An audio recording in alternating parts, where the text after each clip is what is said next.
Welcome to Agent Unstuck Calls, where we talk to real estate agents who are experiencing a challenge in their real estate career and they're looking for an alternative solution. Hi, I'm your host, Mike Cerrone with MastermindAgent.com, and I'm excited about this episode, so let's go ahead and jump right in. Katrina, thanks for joining me today. How can I help you? Where are you stuck in your real estate practice? What can we talk about today? Well, I've been thinking about this since I scheduled the call because I wanted to make it as proactive as I could. I've been doing this for a while, a number of years. And so I feel like I have my systems in place, and I have tried to have them in place since I started. So I do the follow-up, I do the phone calls, I do the mailers, I do the text messages. I have my clients, every client goes into a past client database, of which with my CRM, I have sorted them out through. So every Tuesday, I print out a list of past clients, and I've sorted them out to make it a realistic number, so that during that week, it doesn't have to be on Tuesday, but at some point from Tuesday to Tuesday, every person on that list is contacted. And the way I've done that is I've broken them up. So I have about anywhere from 10 to 20 people each week. So I do that. I try to kind of, of course, with the pandemic, we had lots of things to say because you could just ask them how they're doing, how they're feeling, but sometimes it gets a little tricky, but I can handle that. So I feel like I've got that system in place. I think that makes for a good, as far as referrals, picking up referrals, picking up just clients to know. And I truly do care about how they're doing. What are they doing? Anything that I can help them with. And I feel like I've looked at the big picture of this, and, I always hesitate because I never want anything to come out the wrong way as far as, you're too braggadocious and I'm not trying to be that at all. What I'm trying is I feel like my systems, while they may not be perfect, I do feel like clients to me are friends. I maintain their friendship. I maintain a connection with them. And so I don't even remember the last time I had a listing expire or somebody withdraw from me. So that's not normally once we get the listing, it's a constant, there's communication. There's never that. There's always feedback. I always say to people, you'll never see somebody at a closing and they'll say to you, wow, you followed up way too much. We just knew everything that was going on. That was a way, you did. So I feel like that's so, it's so important. And even in just your everyday, anytime you're doing something, it doesn't have to be real estate. If you're taking your car in to be fixed and you go the whole day and there's nothing, you think, well, can't somebody just at least tell me, hey, it's just still sitting here in the parking lot, we haven't touched it, or just something. Another philosophy that I have is always bad news. Bad news expands itself the longer it's waited to be delivered. So I think that, when you hear something that's not going the way your client wants it to, get in front of it and let them know so you can try to resolve it. So I feel like some of those practices have been ones that have helped maintain a consistent, good database. So you say to me, so get to the point, why are you stuck? What I feel like is, I'm kind of stuck in exactly what I told you. I'm doing the same old, which is good in my opinion. I want to do something different. I love to be on the cutting edge. I love to learn. I love to have my ads stand out, not just a template of, hey, let me plug in address and this, to where I'm looking at this. I love to use PowerPoint and have them fly in and do all kinds of different things and move and people comment on that. They always make comments about how do you, do this. And I love to be just kind of on the cutting edge, because I think in today's real estate world, with as many agents as there are in the business, at least in our Charleston area, I think as many agents that feel like it's quick, easy, fast money, which it is very definitely not. I think that you've got to stand out. So when you are a seller, and you're on, and I am coming to you when I'm competing with several different agents, I think you need to have something that is going to be a little bit more than just your, the average person, where you can say, hey, this is what I'm going to do. And you can go with what your company offers, which is great, but then you need to be able to be doing something else And that's where I kind of feel stuck. I feel kind of like, which direction now do I head in? What do I do that might be a little different? That might be something that, say, not every agent is, I do not, now the agents that use them and they like them, but I don't like anything that's canned. I don't like to receive it and I don't like to send it. And I like to feel like you didn't just put my name into a database and they're just spitting out a postcard with a couple on the front by a sold sign. And they feel like, wow, looky there. Yeah, that doesn't, I just feel like that's not personal. And I like to have a personal touch on things. So that's it in a large nutshell, Mike. So do you have anything you can offer out to me? Okay. So I'm listening to you, and thank you, by the way. Thank you for giving us the background, the information. I got to admit, I'm still trying to get a handle on exactly what you're looking for. I understand you're looking for unique information. I understand right. Yes. You have a system that's currently working. You're working your PCSOI, past client sphere of influence. I assume that majority of your business is coming from referrals, correct? Correct. Okay. And how many closings did you have last year? Oh, wow. Okay. So, and I actually counted them when that was one of the questions on the questionnaire. And I believe like 26, 25, 26. Great. Excellent. And those are all mainly from referral? Yes. Yes. Are you happy with that volume? Are you trying to maintain that volume? Do you want to increase the volume? What is your objective that you want to hit? I think as far as the volume to me, that to me is not so important the number of sales as the volume. So, when you say, well, how much did you do? What was your GCI last year? Mm-hmm. And that is something that I feel like I would like to increase. I'd like to increase that. And I feel like I can do that a couple ways. I can sit there and go just round and round with my past clients and my past clients and referrals. But I know there's got to be something that I can like take it up to say, hey, okay, this is what my volume is. I want my volume to be 3 million more next year or this year. Okay, so what was your volume last year, or your GCI, to give us some metrics here to start talking about? All right, my volume last year, and I'm going again off of memory, was around 15 million. Okay. I would love to, and I know you can't do it overnight. I would love to shoot for like, say, a 20 million. That would be kind of my goal. 33% increase. Yeah.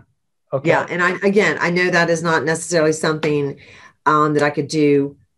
And I want it to be consistent. I don't want it to necessarily be, sure, right now in the Charleston area, houses are just selling for these incredible numbers. You've got 4.5 million. And heck, we just had a $10 million sale on Sullivan's Island.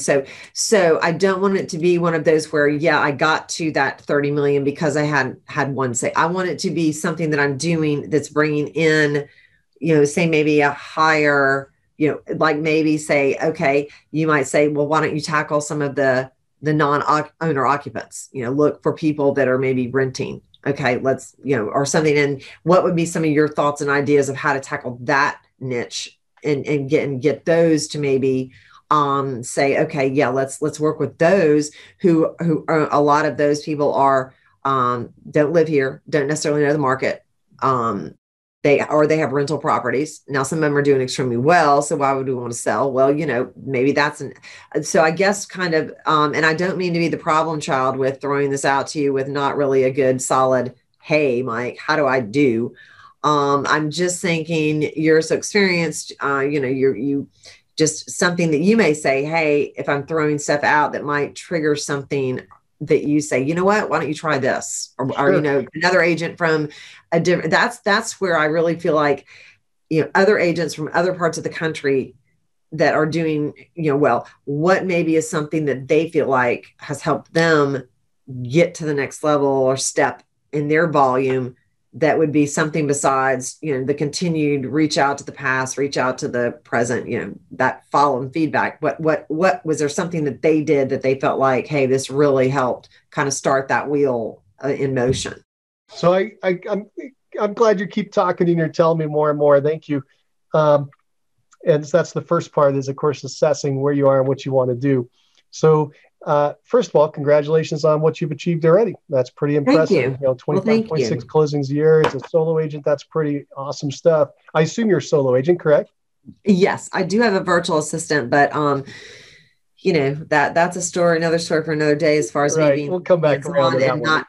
Not getting that. You can let go. The world will not collapse without me, my hands on everything. So yeah, good. Yes, the control freak. So let's talk a little bit more about your big picture goals, because the advice is going to be different based on what you want to do or where you want to go. So I understand you want to achieve about 33% increase in the next year or so. That's good. What about long term? First of all, let's get everybody on the same page. How long have you been in the business? Oh, Mike. Okay. Go ahead, just throw out a number. Around 20 years. Perfect. So you've been around, you know the industry. And my question is, looking out, where do you want to be in 5 or 10 years? Do you want to continue to be a solo agent producing at a slightly higher level?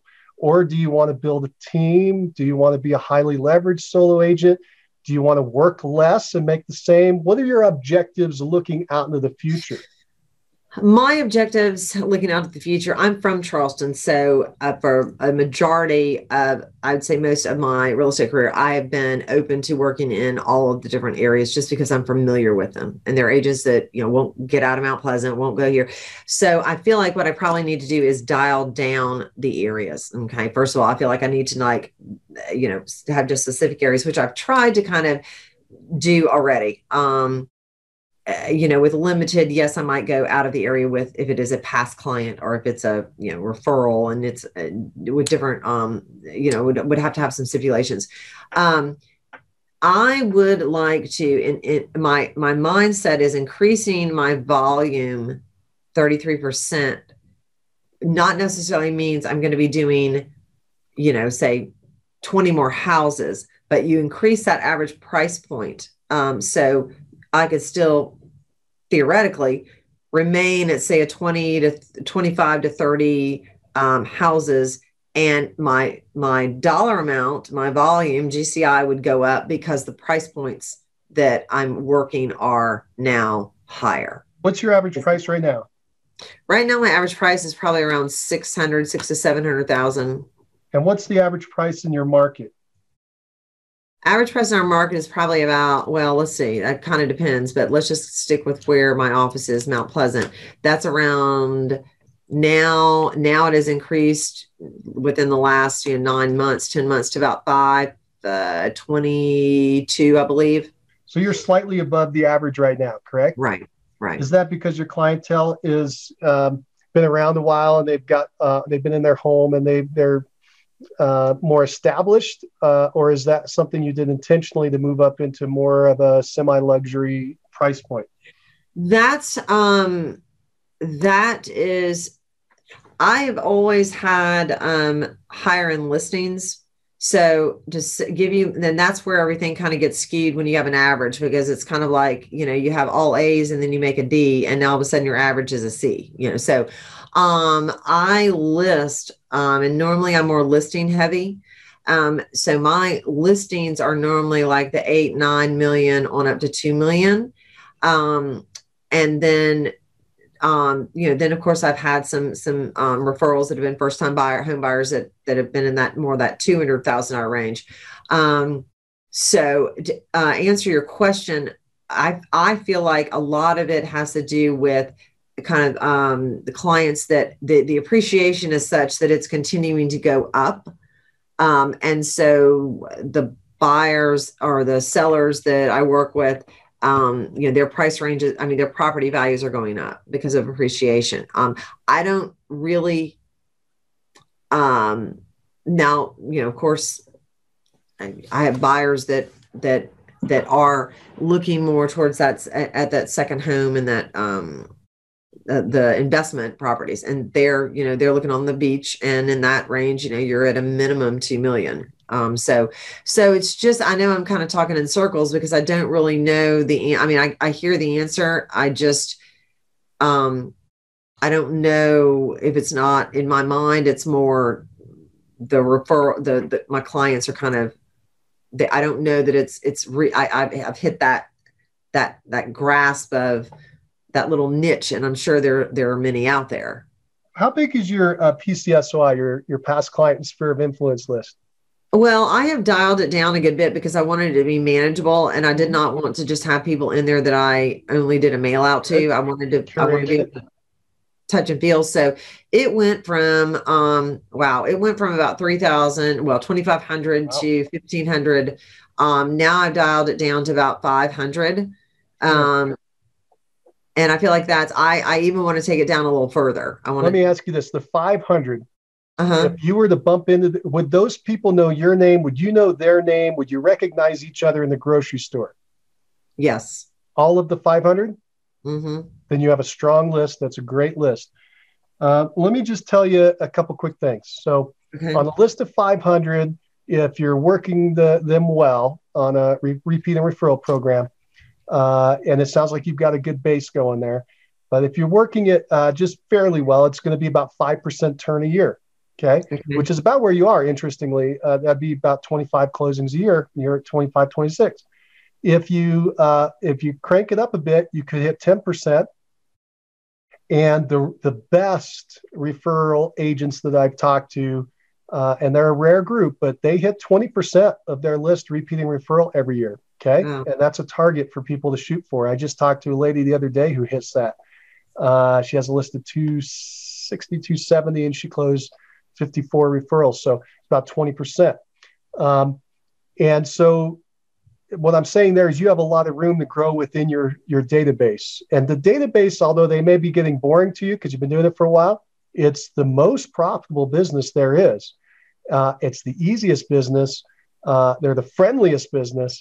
And it's the business you should absolutely continue to go after first if you want to expand. So let's just start with that idea as a base. How you do that, that's a different conversation, but I just want that concept to be out there, okay? Now, as far as raising your average price, there's a couple different ways you could go about it. Based on what you've told me, you're already working higher prices. It's that you're also working lower prices, which is bringing down your average. So one concept is simply this. If you get anybody that comes in at a price below X, you refer it out to someone else for a referral fee. So let's say the buyer comes in and wants a $200,000 house. You refer it to someone in your office and collect a referral fee. What that does is that opens your time to go find the actual transaction that's going to be the $1 million or 1.5 or whatever you're looking for. And that will automatically move up your average price and reduce the number of transactions you're doing. At the same time, it may increase volume and GCI. Is that something you've considered? Yeah, yes, I would, and I've thought about that. Does it scare you to refer out that business? Yeah, I know, I can tell. Yeah, everybody is, because we don't want to lose things we own.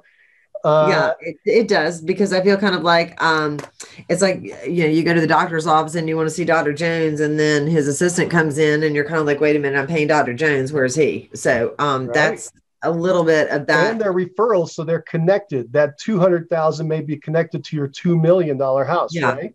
Yeah. Okay. And so that may not be the option for you, but I need to throw it out there for you to think about. No, absolutely.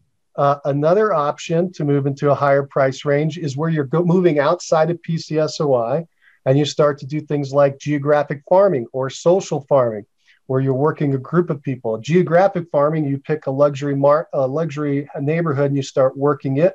I know you know what that means. And then the other social farming is where you would go into, say, a country club environment or a charity organization where you're trying to meet people that own $1, $2, $3 million homes and making your connections there with the skills you already have. Have you considered those options? Yes. And yes, I used to be very active with a lot of the committees and organizations and charitable events here. And that's something that I feel like I probably need to get back and do. I haven't done that for a little while. So, okay. So networking, you've done it before. Maybe you'll do it again. What about geographic farming in a luxury area?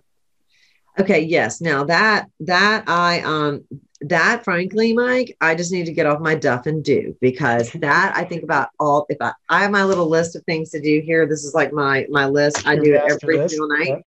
And if I could show it to you, it would say the ISO, which is in search of. And so I do those postcards because I feel like people sometimes are thinking, oh yeah, she's just trying to get a listing, or and so what I do is I try to match up clients that I have and do in search of cards, which has worked really well for me, but it's a little bit of work. So I just need to get refocused. And that's what I'm hoping, talking with you, I'm going to get jazzed up here and get a better system down for getting those cards, because I mean, that's exactly it. And that's, I know not exactly the luxury market, but a lot of these buyers are looking in luxury markets. And to send cards out like that is kind of helping, me, because then it introduces me. I picked up several listings, not trying to, but because of that, doing those cards. So that's definitely something I will flag that. And I'm going to put by it, Mike says. Good. All right. So again, this idea of increasing your average price is what we're running down through. Right. One was to refer out any lower price homes. Two was to network with higher net worth individuals. Three was to geofarm in luxury areas. I'm going to go back to the sphere for a minute, since you already have people in your sphere that are buying and selling higher end homes, and that would remove up your price. One other idea is this. Split up your PCSOI list, your 500, and create subcategories. And one of the subcategories would be high net worth individuals or high price ownership homes, however you want to think about that. People that currently own $1 million plus home, as an example.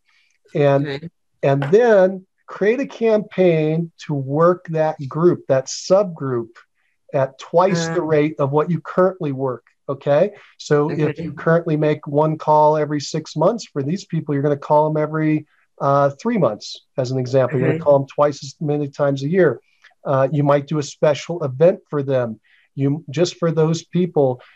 In other words, what you're trying to do is build a stronger connection in the relationship there, so that you get more referrals out of that subgroup. It may be your top 50 or top 100, but not necessarily top as in the number of referrals, but now we're talking top as in these people are going to elbow with, network with, connect with other people that have $1 million plus homes, because birds of a feather flock together. Yeah.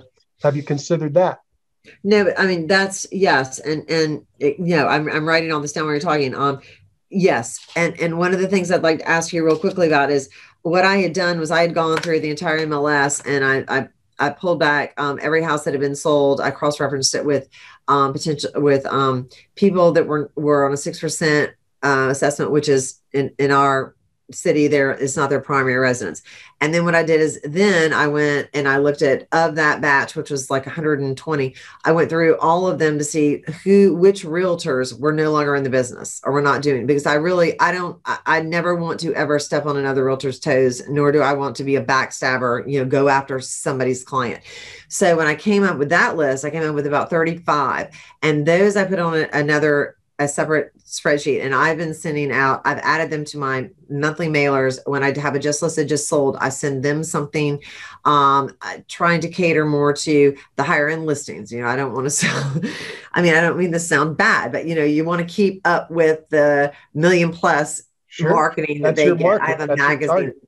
Yeah, I have a magazine that I send out. So what are your thoughts on continuing to do like that? And at what point, because I do not have their email address. Their email addresses or phone numbers. So is that something I should pursue and try to get? And then, because right now I feel like I'm just kind of spending money and in the hopes that maybe they'll call. I don't know. This is your non-owner occupied group, right? Yes. Okay. So non-owner occupied could be in two categories. They could be investors, right, where they're renting out the property, but they also could be second home owners where they live outside the area. They come in and visit for vacations and the like. And so those people are going to have two different objectives and have two different marketing campaigns going out to them, depending on which they are. So you'd have to try to establish that and figure that out. You told me that universe is 35. Here's my personal gut belief.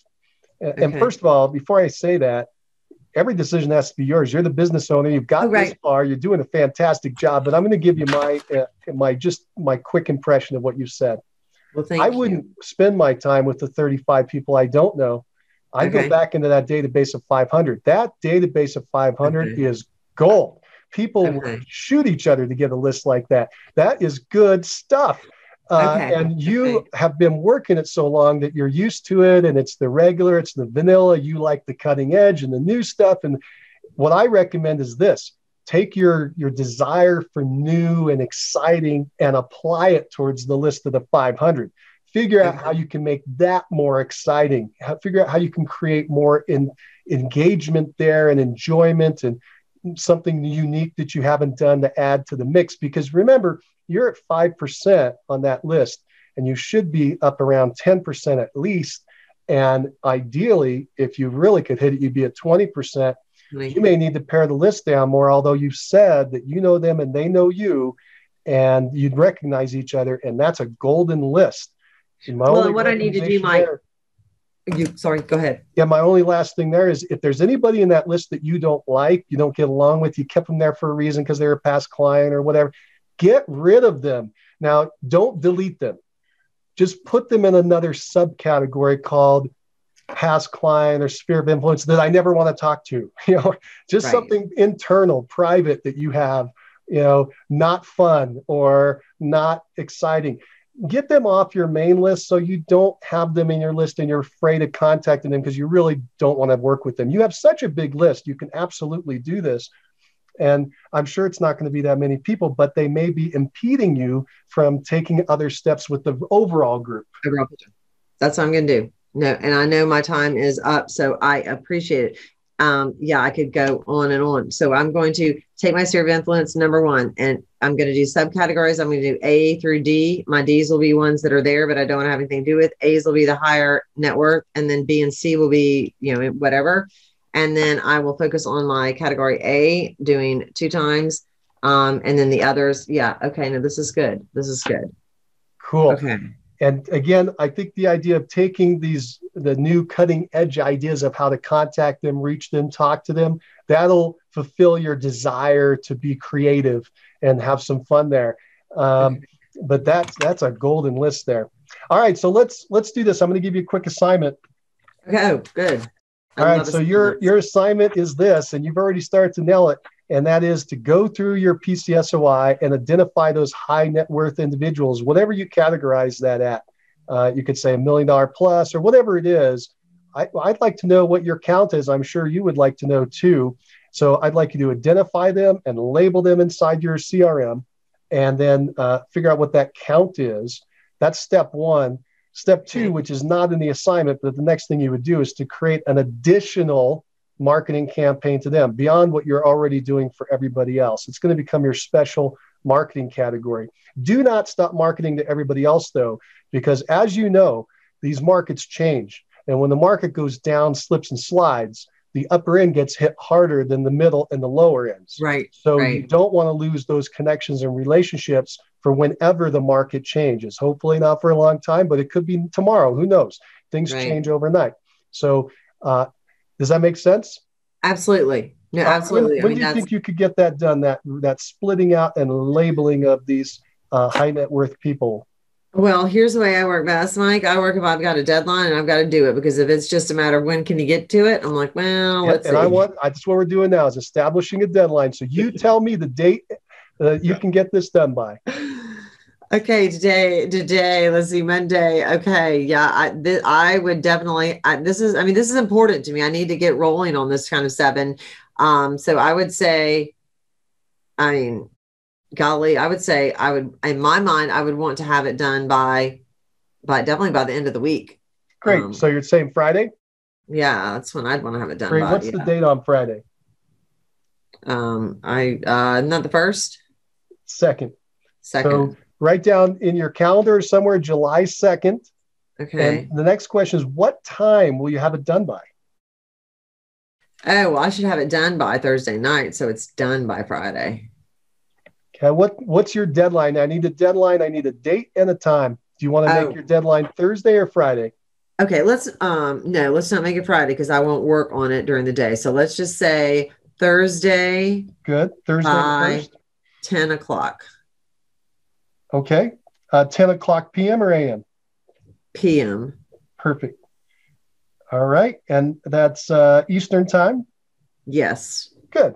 When you get that done, I want you to send me an email. It doesn't matter how late it is because it's just email. When you get done, send me an email saying I got it done and tell me the count. Oh, okay. That's your accountability, right? Oh, okay. Right. Okay. Right? You got it done and you gave me the count of how many high net worth individuals you found and labeled. Okay. And that's step one towards your plan and of raising your average price using your existing database. This is so cool. You're in such an amazing position. Okay. Perfect. Yeah. Perfect. Okay. No, I've got that. Okay. My deadline is July 1, Thursday at 10 p.m. Perfect. Yeah. And what are you going to do at that time? That time I'm going to email you the count of my high net worth and confirm that I have everybody categorized into their well, I'm doing A, B, C, D, but categorized. Are you excited? Yes, I am. Yes. Yes. Because now will you put on your calendar that if you don't hear from me by 10, that you will send me an email and say, where the heck is your email? No, what I'll do is I'll forget you. Oh. See, I got to put it on you. Okay, well, I don't want you to forget me, Mike. Okay, Mike will forget me. Okay, now this has been great. This has been wonderful help. I really appreciate it. Katrina, this was fantastic. This was fun. Thank you so much for joining me. Thank you so much for your help. I really appreciate it. And I love I am on your email. So I've been reading all of the other Unstucks and all of this. Well, Katrina, this is a blast. I really enjoyed it. Yes. Thank you so much for chatting with me today. Well, thank you, Mike, so much. This has been great. And I'm going to get to work on my homework this week and get it all done. Okay. Awesome. I can't wait to see it. Okay. Bye-bye. Take care. Bye-bye. Well, that's it for Agent Unstuck calls. It was a lot of fun today. If you liked what you heard, go ahead and click that like button. And if you want to hear more calls like this, go ahead and subscribe to the channel and hit that notification bell so you know exactly when the next episode is coming out. And if you have any thoughts about what you heard today and you'd like to relay that to everyone else, go ahead and put that down in the comment section so people can talk about it. And finally, if you're stuck in your real estate career, you're a veteran who's having some challenges and you can't figure out how to get to that next step, go ahead and schedule yourself an Unstuck call. Just go to agentunstuckcall.com. That's agentunstuckcall.com. And let's get you scheduled in. You'll go in there, you'll fill out a quick survey, you'll find a time that works for you, and we'll get on a call just like this and see if we can't get you some answers. All right, this has been a lot of fun. I'm your host, Mike Cerrone with Mastermind Agent. And again, thank you for joining us on Agent Unstuck Calls. Take care.